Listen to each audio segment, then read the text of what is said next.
doutrina que era criadora de uma das CCAs, Centro da Criança e do Adolescente, CCA Bom Jesus.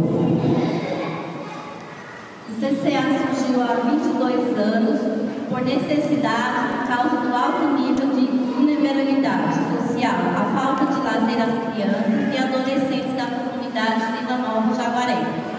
Eles são espaços educativos que proporcionam atividades diversas, que estimulam a sociabilidade, o lazer, a cultura, a convivência e a educação cultural, onde é oferecida atividades de música, capoeira, esporte e orientação aos estudos, oficinas artesanais, artísticas e alimentação saudável.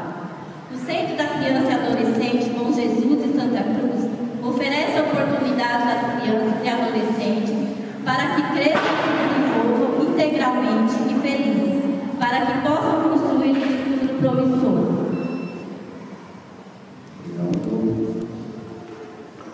Então, essa é uma mensagem. Nós temos 250 crianças que participam, 125 em cada um dos CCAs. Um dos CCAs é aqui nos fundos do salão aí, atrás da igreja, e o outro fica na Bom Jesus, na rua José Maria da Silva, que nós abrimos as portas para quem quer conhecer. Então vocês podem procurar aqui ou se vocês vêm pela Avenida Jaguaré, você tem que entrar pela rua onde tem o heliporto.